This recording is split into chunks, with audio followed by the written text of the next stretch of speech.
അസ്സലാമു അലൈക്കും വറഹ്മത്തുള്ളാഹി തആല വബറകാതുഹു. ദുനിയാവ് മുഅ്മിനീങ്ങൾക്ക് പരീക്ഷണ സ്ഥലമാണ്. അത് എത്രമാത്രം യഥാർത്ഥമാണെന്ന് നമ്മുടെ ഷെഫി ഉസ്താദ് വീണ്ടും അറിയുകയാണ്. അദ്ദേഹം വിതുമ്പുകയാണ്, യാ അല്ലാഹ് റഹ്മാനെ, ജീവിതത്തിൽ തെറ്റുകളൊന്നും ഞാൻ ചെയ്തിട്ടില്ല, പക്ഷേ എന്നെ തുടരെ തുടരെ പരീക്ഷണങ്ങൾ വന്നുകൊണ്ടിരിക്കുകയാണല്ലോ അല്ലാ. എനിക്ക് വീണ്ടും പരീക്ഷണങ്ങളാണ് എൻ്റെ ജീവിതത്തിലേക്ക് കടന്നു വരുന്നത്. യാ അല്ലാ, എന്നെ നീ പരീക്ഷിക്കല്ലേ അല്ലാ. റഹ്മാനെ, പരീക്ഷിക്കുകയാണെങ്കിൽ ആ പരീക്ഷണത്തിൽ വിജയിക്കുവാനുള്ള ഭാഗ്യം നീ നൽക റഹ്മാനെ. കാരണം ദുനിയാവിലെ പരീക്ഷണങ്ങളിൽ വിജയിക്കുക എന്ന് പറഞ്ഞാൽ അത് അത്യധികം റിസ്ക്കുള്ളതാണല്ല. അള്ളാഹുവെ, എങ്കിലും നീ ക്ഷമിക്കുവാനുള്ള കരുത്ത് നീ എനിക്ക് നൽകണേ അല്ലാ. പക്ഷേ ഞാൻ എങ്ങനെ അറബിയുടെ മുഖത്തേക്ക് ഇത് നോക്കും? എനിക്കറിയുന്നില്ല. എൻ്റെ ഉമ്മയും എൻ്റെ ഉസ്താദുമെല്ലാം വളരെയധികം സന്തോഷത്തോടു കൂടി അറബി അവർക്കെല്ലാം ഉംറ ചെയ്യുവാനുള്ള എല്ലാം തന്ന് ഞാൻ നന്ദികേട് കാണിച്ചു എന്ന് വിചാരിക്കൂലേ അല്ലാ. പഠിച്ചോനെ, ഒരിക്കൽ പോലും ഞാൻ എൻ്റെ മനസ്സിൽ പോലും കരുതിയിട്ടില്ല റഹ്മാനെ. ബത്തൂൽ ഇല്ല, അവൾക്ക് ഞാൻ അവളുടെ ആ നഗ്ന ശരീരത്തിൻ്റെ ഒരു ഭാഗം കണ്ടപ്പോൾ എനിക്ക് എന്ത് പറയണമെന്നായിപ്പോയി. പറയാതിരുന്നാൽ പടച്ചറബ് ഒരുപക്ഷെ എന്നെ ശിക്ഷിക്കും എന്ന് ഭയമുള്ളത് കൊണ്ട് മാത്രം ഞാൻ പറഞ്ഞു. അല്ല എങ്കിൽ എനിക്ക് പറയാതിരുന്നാൽ മതിയായിരുന്നു. പക്ഷേ അവൾക്കത് ഞാൻ പറഞ്ഞു കൊടുത്തു. അത് വലിയൊരു തെറ്റായി പോയി അല്ലാ. ഞാൻ അറിഞ്ഞില്ല. എന്നെ ഉപദ്രവിച്ചോട്ടെ, ഇഷ്ടം പോലെ എന്നെ അടിച്ചോട്ടെ, എനിക്ക് കുഴപ്പമില്ല. പക്ഷെ എൻ്റെ മനസ്സിൻ്റെ വേദന അതൊന്ന്. ഷെഫി ഉസ്താദ് ആ രാത്രി മുഴുവൻ കരയുകയായിരുന്നു. അന്ന് അറബി എന്നെ വിളിച്ചില്ല, ഫുഡ് കഴിക്കാൻ വിളിച്ചില്ല. ഷെഫി ഉസ്താദ് റൂമിലുണ്ടായിരുന്ന വെള്ളം മാത്രം കുടിച്ച് അത് കിടക്കുകയാണ്. വിശപ്പില്ല വിളിച്ചിട്ടും. അല്ലെങ്കിലും മകൾക്ക് എന്തെങ്കിലും ആരെങ്കിലും ഉപദ്രവം ഏൽപ്പിച്ചാൽ ഏതെങ്കിലും ഉപ്പമാർ അത് കണ്ടിരിക്കുക? ഒരിക്കലുമില്ല.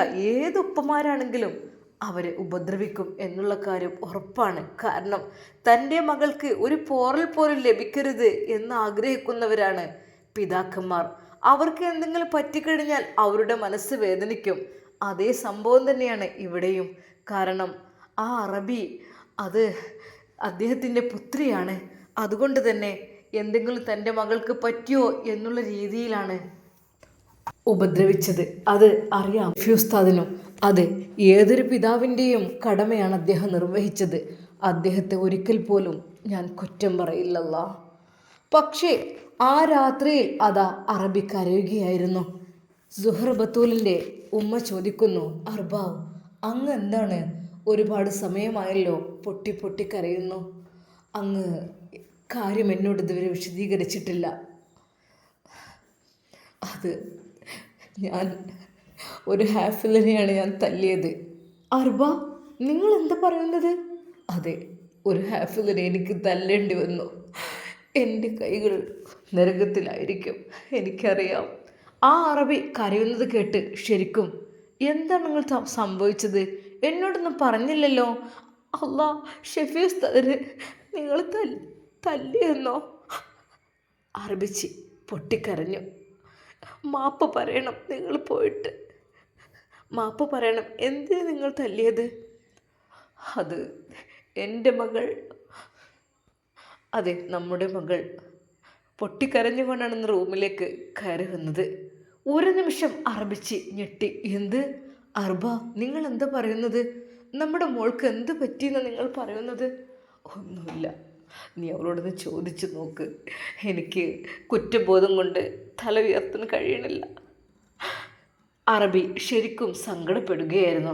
സത്യം, യഥാർത്ഥം, സത്യം എന്താണ് സംഭവിച്ചത് എന്ന് പോലും അറിയാതെ മകളുടെ ആ ഒരു കരച്ചിലും ഓട്ടവും കണ്ട് ആ പിതാവ്, അദ്ദേഹത്തിന് ദേഷ്യം ഇരച്ചു കയറുകയായിരുന്നു. ഇല്ല ഷെഫി ഉസ്താദ്, എൻ്റെ മകളെ ഉപദ്രവിച്ചിരിക്കുന്നു, എൻ്റെ മോൾക്ക് എന്തോ സംഭവിച്ചിരിക്കുന്നു എന്നുള്ള കാര്യം അറബിക്ക് ബോധ്യപ്പെടുകയാണ്. അതുകൊണ്ട് തന്നെ നേരെ ഷെഫി ഉസ്താദിൻ്റെ അരികിലേക്ക് വാഹനത്തിനടുക്കത്തേക്ക് വന്ന് അവൻ്റെ ആ വെളുത്ത കന്തൂറയുടെ ആ കോളർ പിടിച്ച് വലിച്ച് പൊതിരെ തല്ലുകയായിരുന്നു. എൻ്റെ കുഞ്ഞിനെ നീ എന്താ ഉപദ്രവിച്ചത് എന്ന് ചോദിച്ച്. സത്യം പറഞ്ഞാൽ ബീവിക്ക് കാര്യങ്ങളൊന്നും കറക്റ്റ് മനസ്സിലായിട്ടില്ലായിരുന്നു. അതെ, മോളെന്നും പോകുന്ന പോലെ റൂമിനകത്തേക്ക് പോയി. പിന്നെ അവളുടെ ക്ലാസ്സൊക്കെ തുടങ്ങാനാകുമ്പോൾ വരും. പിന്നെ കാര്യമായിട്ട് അത്ര ശ്രദ്ധിച്ചില്ല. എന്നാൽ അറബിയും കരയുന്നു. എന്തു പറ്റി അർബ, നിങ്ങളൊന്ന് വ്യക്തമായി പറ, മോളോട് ചോദിച്ചു നോക്ക്. അങ്ങനെ അതാ മോളുടെ അരികിലേക്ക് ആ ഉമ്മ പുറപ്പെടുന്നു. മോളെ സഹർ ബത്തൂൽ. അവൾ കരഞ്ഞിരിക്കുകയായിരുന്നു. എന്തു പറ്റി മോളെ? മോൾക്ക് എന്താണ് സംഭവിച്ചത്? മോൾ എന്താ കരയുന്നത്? ഉമ്മ, അവൾ വിതുമ്പുകയായിരുന്നു. അവൾക്കൊന്നും പറയാൻ കഴിയുന്നില്ലായിരുന്നു. സത്യം പറഞ്ഞാൽ തൻ്റെ മകൾക്ക് എന്തോ സംഭവിച്ചു എന്ന് അവളും മനസ്സിലാക്കുകയായിരുന്നു. അതെ, അറബിച്ചിയും അവരുടെ മനസ്സിലും അതുതന്നെയായി ചിന്ത. പഠിച്ചോനെ, എന്താ സംഭവിച്ചത്? എന്തെങ്കിലും സംഭവിച്ചോ മോള് തുറന്നു പറ. മോളുടെ ജീവിതത്തിൽ എന്ത് സംഭവിച്ചു? എന്തെങ്കിലും ഉപദ്രവം നിനക്ക് ഏറ്റോ? വളരെയധികം സേഫ്റ്റിയുള്ള, നമ്മൾ അത്രക്കും പരീക്ഷ കഴിഞ്ഞതിന് ശേഷമാണ് ഷെഫി ഉസ്താദിനെ നിന്നെ പഠിപ്പിക്കുവാൻ വേണ്ടിയിട്ടും അതുപോലെ എല്ലാത്തിനും വിശ്വസ്തനായ ഒരാളെയാണ് ഏൽപ്പിച്ചു തന്നത്. എൻ്റെ മോൾ പറയണം എന്താണ് സംഭവിച്ചത്. എന്താണ് സംഭവിച്ചത് എൻ്റെ മോൾ പറഞ്ഞേ തീരൂ. കാരണം ഞാനാണ് ഷെഫി ഉസ്താദിനെ എൻ്റെ മകൾക്ക് പഠനത്തിന് വേണ്ടി നിയോഗിച്ചത്. അതുകൊണ്ട് എനിക്കറിയണം. സഹ്റ ബത്തൂൽ കരയുകയായിരുന്നു. കാരണം മറ്റൊന്നുമല്ല, അതെ, താൻ ഇതുവരെയും കാത്തു സൂക്ഷിച്ച തൻ്റെ ശരീരം തൻ്റെ പ്രിയപ്പെട്ട ഉസ്താദ് കണ്ടിരിക്കുന്നു. അതിലവൾ വല്ലാതെ അങ്ങ് ഖേദിക്കുന്നുണ്ടായിരുന്നു. റബ്ബേ, അതും എൻ്റെ ഉസ്താദ്, അദ്ദേഹത്തിൻ്റെ മുമ്പിൽ ഞാനങ്ങനെ കാണിക്കാൻ പാടുണ്ടോ? ശരിയാണ്, അറിഞ്ഞുകൊണ്ടല്ല, അറിയാതെ ആയിപ്പോയതാണ്. അതിൻ്റെ ഉക്സ് അഴിഞ്ഞൊന്നും ഞാൻ അറിഞ്ഞിട്ടില്ല റബ്ബേ. ഞാനത് ചെയ്തത് വളരെയധികം എൻ്റെ ഉസ്താദിൻ്റെ കണ്ണുകൾക്ക് അത് വല്ലാത്തൊരു പ്രയാസമുണ്ടായി തീർന്നിട്ടുണ്ടാവും. എൻ്റെ ഉസ്താദ് എന്നോട് സഹിക്കാൻ കഴിയാത്തതുകൊണ്ട് പറഞ്ഞതായിരിക്കും. അത് നിൻ്റെ നഗ്ന ശരീരം ഇവിടെ കാണുന്നു എന്നുള്ളത് ഒരു പക്ഷേ എൻ്റെ ഉസ്താദിൻ്റെ വിഷമം കൊണ്ട് പറഞ്ഞതായിരിക്കും. റബ്ബേ, എനിക്ക് ആകെ ചമ്മലായി പോകുന്നു. എൻ്റെ ഉസ്താദിൻ്റെ മുമ്പിൽ അത്യധികം സൂക്ഷ്മതയോടെ ഇന്ന് വരെ നിന്നിട്ട് ഈ ദിവസം റബ്ബേ ഇന്ന് അങ്ങനെയായി പോയല്ലോ. സഹ്റ ബത്തൂൽ അതിനായിരുന്നു കരഞ്ഞിരുന്നത്. മോളെ, നീ പറഞ്ഞില്ല, മോള് എന്തുകൊണ്ടാണ് കരയുന്നത്? ഒന്ന് മോള് പറയണം. ഉമ്മ, അത് ഒരിക്കൽ പോലും എൻ്റെ ജീവിതത്തിൽ നടക്കാത്തൊരു കാര്യം ഇന്ന് നടന്നുമ്മ. എനിക്ക് എൻ്റെ ജീവിതത്തിൽ ആദ്യമായിട്ടാണ് ഈ ഒരു അനുഭവം ഉണ്ടാകുന്നത്. ഒരു നിമിഷം അറബിച്ചി വീണ്ടും ഞെട്ടി. മോൾ എന്തേ പറയുന്നത്? അതെ ഉമ്മ, എനിക്ക് അങ്ങനെ സംഭവിച്ചു. മോളെ, നീ എന്താ സംഭവിച്ചെന്ന് പറഞ്ഞത്? നിങ്ങൾ എന്തെങ്കിലും തെറ്റ് ചെയ്തോ? അറബി ഉമ്മക്ക് ആകെ വിഭ്രാന്തിയായി. ഇല്ലുമ്മ, തെറ്റൊന്നും ചെയ്തിട്ടില്ല. പക്ഷേ എൻ്റെ ഭാഗത്ത് തെറ്റ് പറ്റിയുമ്മ. മോളെ, നിൻ്റെ ഭാഗത്തോ? പഠിച്ചോനെ, ആ സോലിഹായ ആ ഉസ്താദിൻ്റെ മുമ്പിൽ നീ എന്ത് തെറ്റാണ് മോളെ ചെയ്തത്? ഉമ്മ, എൻ്റെ വസ്ത്രം ഇവിടെ നിന്ന് അങ്ങോട്ട് മാറിയിരുന്നു. എൻ്റെ കഴുത്തിൻ്റെ താഴോട്ട് ഈ ഭാഗം മുഴുവനായിട്ട് ഓപ്പണായി കിടക്കുമായിരുന്നു ഉമ്മ. ഞാൻ അറിഞ്ഞില്ല. പക്ഷേ എൻ്റെ ഉസ്താദ് ആ കണ്ണാടിയിൽ അത് കണ്ട് എന്നോട് പറഞ്ഞു, മോളെ സഹ്റ ബത്തൂൽ, നിൻ്റെ ശരീരം കാണുന്നു, അത് നിന്ന് മറക്കണമെന്ന് പറഞ്ഞു. ഉമ്മ, എനിക്ക് സഹിക്കാൻ കഴിഞ്ഞില്ല. ഹോ എൻ്റെ റബ്ബേ, ഞാനാകെ പേടിച്ചു പോയി. അങ്ങനെ ഒന്ന് സംഭവിച്ചെന്ന് വിചാരിച്ചിട്ട് വേറൊന്നും സംഭവിച്ചില്ലല്ലോ. സാരല്ല, നിൻ്റെ ഉസ്താദല്ലേ, എത്രയൊക്കെ തന്നെയായാലും അദ്ദേഹം ഒരിക്കൽ പോലും മറ്റൊരു കണ്ണുകൊണ്ട് നിന്നെ കാണില്ല. നിൻ്റെ സേഫ്റ്റി മാത്രമാണ് അദ്ദേഹത്തിൻ്റെ ലക്ഷ്യം. ഓ എൻ്റെ പൊന്നുമോളെ, ഞാനാകെ ഭയന്നു കേട്ടോ. എന്തെങ്കിലുമൊക്കെ സംഭവിച്ചെന്ന് വിചാരിച്ചു. ശരിക്കും സഹ്റ ബത്തൂൽ അതെല്ലാം പ്രിയപ്പെട്ട ഉമ്മയോട് തുറന്ന് പറഞ്ഞപ്പോഴാണ് ഉമ്മക്ക് ആശ്വാസമായത്. അല്ലാ, ഞാനാകെ എൻ്റെ പൊന്നുമോളെ. നേരെ അതാ അറബിയുടെ റൂമിലേക്ക് പോകുന്നതിന് മുമ്പായിട്ട് പറഞ്ഞു, മോളെ, നിൻ്റെ ഭാഗത്ത് തെറ്റുപറ്റിയെങ്കിൽ നീ അത് ഉസ്താദിനോട് മാപ്പ് പറയണം. അതാണ് വേണ്ടത്. ഉമ്മ, എന്താ മോളെ? നിനക്കറിയില്ല എന്തെല്ലാം സംഭവിച്ചു എന്നുള്ളത്. ഉമ്മ, എന്തോ? നിൻ്റെ പിതാവ് ഷെഫി ഉസ്താദിനെ ഒരുപാട് ഉപദ്രവിച്ചില്ലേ? അദ്ദേഹം ഒരു ഹാഫിളായ യുവാവല്ലേ? അദ്ദേഹം ഒരു സോലിഹായ മനുഷ്യനല്ലേ? ഒരു തെറ്റും ചെയ്യാത്തതല്ലേ? അദ്ദേഹത്തെ ഉപദ്രവിച്ചത് കണ്ടില്ലേ? സത്യം പറഞ്ഞാൽ സഹ്റ ബത്തൂൽ പൊട്ടിക്കരഞ്ഞു. ഉമ്മ, സത്യമാണോ? അവൾ പെട്ടെന്ന് ആ റൂമിൽ നിന്ന് അതാ ഓടുന്നു ഷെഫി ഉസ്താദിൻ്റെ അരികിലേക്ക്. മോളെ വേണ്ട, ഇനി അങ്ങനെ പോവല്ലേ. നിൻ്റെ പിതാവ് അത് കണ്ടാൽ നിൻ്റെ പിതാവ് മറ്റു പലതും തെറ്റിദ്ധരിക്കും. അതുകൊണ്ട് മോള് പോവല്ലേ. നിൻ്റെ പിതാവിൻ്റെ തെറ്റിദ്ധാരണ ആദ്യം മാറ്റിട്ടെ ഞാൻ, അത് കഴിഞ്ഞിട്ട് മതി എല്ലാം. റൂമിൽ പോയിരിക്കെ. ആ ഉമ്മ കണ്ണീരോടെയാണ് അത് പറഞ്ഞത്.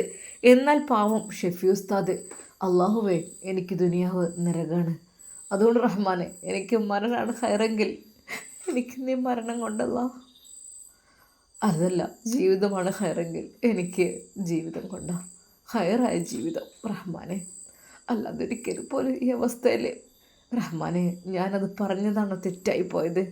എനിക്ക് ആ കുട്ടിയുടെ ശരീരം ആരെങ്കിലും കാണുമോ എന്നുള്ള ഭയമുണ്ടായിരുന്നു. അതുകൊണ്ട് എനിക്ക് പറയാതിരിക്കാൻ വയ്യ റബ്ബേ. നിനക്കറിയാലോ എൻ്റെ നിരപരാധിത്വം പഠിച്ചോനെ. പക്ഷെ അറബി എന്നെ തെറ്റിദ്ധരിച്ചിരിക്കുന്നു. ഞാൻ അവൾ എന്തൊക്കെയോ ചെയ്തിരിക്കുന്നു. യാത്രയിൽ അവളുടെ വസ്ത്രം ഞാൻ വലിച്ചു കീറിയിരിക്കുന്നു എന്നുള്ള രീതിയിലൊക്കെ അദ്ദേഹം എന്നെ അങ്ങ് തെറ്റിദ്ധരിച്ച് എന്നൊരുപാട് തല്ലി. സാരമില്ലല്ല, തെറ്റിദ്ധാരണ മാറിയാൽ മതി. അപ്പോൾ ഷെഫി ഉസ്താദ് തൻ്റെ പ്രിയപ്പെട്ട ഉമ്മയെ ഓർത്തു, ഉസ്താദിനെ ഓർത്തു. റബ്ബേ അവരുടെയൊക്കെ പ്രാർത്ഥന ഉണ്ടല്ലോ എനിക്ക്. എന്നാലും എന്താ റബ്ബേ എനിക്ക് ഇങ്ങനെ പരീക്ഷണങ്ങൾ വരുന്നത്? ഞാൻ റബ്ബേ ഏത് നിമിഷത്തിലാണ് എനിക്ക് ആ ഗ്ലാസ്സിലൂടെ നോക്കാൻ തോന്നിയത് എനിക്കറിയില്ല. പക്ഷേ നോക്കിയില്ലെങ്കിൽ, ഞാനത് പറഞ്ഞില്ലെങ്കിൽ ഞാൻ കുറ്റക്കാരനായിത്തീരും. വേറെ ആളുകൾ അവളുടെ ശരീരം കാണാൻ പാടില്ല. ഞാൻ തന്നെ അപ്രതീക്ഷിതമായി കണ്ട് ഞാൻ അവളോട് പറയുകയും ചെയ്തു, അവൾ മറച്ചോട്ടെ എന്ന് കരുതിയിട്ട്. റബ്ബേ അല്ലാതെ മറ്റൊരു ചിന്തയും അതിലില്ലായിരുന്നു. ശരിക്കും ഷെഫി ഉസ്താദിൻ്റെ മനസ്സിൽ അങ്ങനെ ഓരോരോ ഓർമ്മകൾ ഇങ്ങനെ വന്നുകൊണ്ടിരുന്നു. ഇല്ല, ഇവിടുന്ന് നാളെ തന്നെ പുറത്താക്കും, സാരമില്ല, എൻ്റെ നാട്ടിലത്തെ മദ്രസയിൽ പോയിട്ട് ഞാൻ പഠിപ്പിച്ചോളാം. പക്ഷേ സത്യം പറഞ്ഞാൽ ഷെഫി ഉസ്താദിൻ്റെ മനസ്സ് വല്ലാതെങ്ങ് വേദനിച്ചു. നാട്ടിലേക്ക് പോയിട്ടും എന്ത്, അവിടെ എൻ്റെ ഭാര്യയില്ല, അവൾ മറ്റൊരുത്തൻ്റെ കൂടെ പോയി, ആരുമില്ല എനിക്ക്. അല്ല എന്നെ നീ പരീക്ഷിക്കില്ല അല്ല, ഇനി കഴിയില്ലല്ല. ഒരുപാട് ഞാൻ ക്ഷമിച്ചു അല്ല, ഇനി എനിക്ക് കഴിയില്ല. ഇത്രക്കും വലിയൊരു തെറ്റ് ഞാൻ ഒരിക്കൽ പോലും ചെയ്തിട്ടില്ല. പക്ഷേ വലിയൊരു തെറ്റുകാരനാണ് ഇന്ന് ഞാൻ ഇവിടുത്തെ മകളെ ഉപദ്രവിച്ചു എന്നുള്ള പേരിൽ ഞാനൊരു തെറ്റുകാരനായി നിൽക്കുകയാണല്ല. റഹ്മാനെ എന്തിനാ റഹ്മാനെ എനിക്കിങ്ങനൊരു ജീവിതം? നീ കൊണ്ടുപോയിക്കൂടെ? എന്നെ കൊണ്ടുപോയിക്കൂടെ? അല്ല എന്തിനാണ് എന്നെ ഇവിടെ ഇത്രയധികം കഷ്ടപ്പെട്ട്? റബ്ബെ എന്നെ കൊണ്ടുപോയിക്കോ അല്ല. അത്രക്കും മനം നൊന്നിട്ടായിരുന്നു ഷെഫി ഉസ്താദ് അത് പറഞ്ഞത്. കാരണം മറ്റൊന്നുമല്ല, തന്നെ അത്യധികം വിശ്വസിച്ച തൻ്റെ അറബി അത് തന്നെ തെറ്റിദ്ധരിച്ച ആ ഒരു വേദനയും സങ്കടവുമാണ് അദ്ദേഹത്തിന് ഉണ്ടായത്. ഷെഫി ഉസ്താദ് കരഞ്ഞു കരഞ്ഞ് ദുആ ചെയ്തു, ക്ഷീണിച്ചുറങ്ങിപ്പോയി. പാവം ഉസ്താദ്. റബ്ബേ ഒരു തെറ്റും ചെയ്തിട്ടില്ല ഇതുവരെ ജീവിതത്തിൽ. പക്ഷേ തൻ്റെ ജീവിതത്തിലെ മൂന്നാമത്തെ വലിയൊരു വെല്ലുവിളിയാണ് ഇത്. ആദ്യം താൻ ഏറെ സ്നേഹിച്ച് തൻ്റെ ഫർസാന തന്നെ ഉപേക്ഷിച്ചു പോയി. ഒരിക്കൽ പോലും തന്നെ കാണരുതെന്ന് പറഞ്ഞു. എന്നാൽ പ്രതീക്ഷയോടെ വിവാഹം ചെയ്ത സീനത്തും അതെ. എന്നാൽ ഇപ്പോഴിതാ നല്ല രീതിയിൽ ഒരു അറബിയുടെ വീട്ടിൽ ജോലി കിട്ടി, ഖുർആൻ പഠിപ്പിക്കുന്ന ജോലിയെല്ലാം കിട്ടി. പക്ഷേ അതിനിടക്ക് റഹ്മാനെ വലിയൊരു പരീക്ഷണം എനിക്ക് വന്നിരിക്കുന്നു. എന്നാൽ ഈ പരീക്ഷണം അങ്ങനെയല്ല, അറബ് നാടാണ്. ഇവിടെ നിന്ന് എന്തെങ്കിലും സംഭവിച്ചു കഴിഞ്ഞാൽ പിന്നീട് തല കാണില്ല. റഹ്മാനെ രണ്ടും കൽപ്പിച്ച് നിൽക്കുക. അതെ, നാളെ ദുനിയാവ് കണ്ടെങ്കിൽ കാണാം റഹ്മാനെ. ഷെഫി ഉസ്താദ് കരഞ്ഞ് തളർന്നുറങ്ങിപ്പോയി. എന്നാൽ ഈ സമയം അതാ അറബിയുടെ റൂമിൽ അർബാവ് അത്യധികം വിഷമത്തോടെ ഇരിക്കുന്ന അറബിയെ ആണ് ഭാര്യ കണ്ടത്. അർബാ, എന്താ ഞാൻ ചെയ്യുക എനിക്കറിയുന്നില്ല. എൻ്റെ കൈകൾ കൊണ്ട് ഞാൻ അദ്ദേഹത്തെ ഒരുപാട് ഉപദ്രവിച്ചു. പക്ഷേ എൻ്റെ മകളെ അവനുപദ്രവിച്ചത് എനിക്ക് സഹിച്ചില്ല. അതുകൊണ്ടാണ് ഞാൻ എന്ത് ചെയ്യണമെന്നറിയാതെ നിൽക്കുന്നത്. അർബാ, നിങ്ങളൊന്ന് ക്ഷമിക്കൂ. എങ്ങനെ ക്ഷമിക്കാൻ? ഇല്ല, എൻ്റെ മോളെ തൊട്ടവനെ ഞാൻ ഒരിക്കലും ക്ഷമിക്കില്ല. ഞാൻ ഇപ്പോൾ തന്നെ അവനക്കെതിരെ കേസ് കൊടുക്കും. അവൻ ജയിലിൽ പോട്ടെ. അവനൊരിക്കൽ പോലും ഇല്ല ഈ വീട്ടിൽ ഇനി വേണ്ട. അർബാ, നിങ്ങൾ കാര്യമറിയാതെ സംസാരിക്കരുത്. നീ മിണ്ടരുത്, ഒന്നും നീ മിണ്ടരുത്. വളരെയധികം വികാരഭരിതനായിരുന്നു അറബി. അദ്ദേഹത്തിന് തൻ്റെ മകൾക്ക് പറ്റിയ ആ ഒരു വിഷമം, ആ ഒരു ടെൻഷൻ അത് സഹിക്കാൻ കഴിയുന്നതിലും അപ്പുറമായിരുന്നു.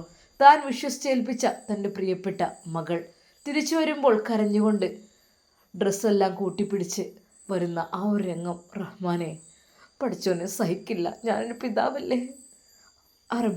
അറബിയോട് അതാ അറബിച്ച് കാര്യങ്ങൾ പറയുവാൻ നിൽക്കുന്നു. നിങ്ങളൊന്ന് ക്ഷമിക്ക്. ഇല്ല, ഈ നിമിഷം അവൻക്കെതിരെ ഞാൻ കേസ് കൊടുക്കും.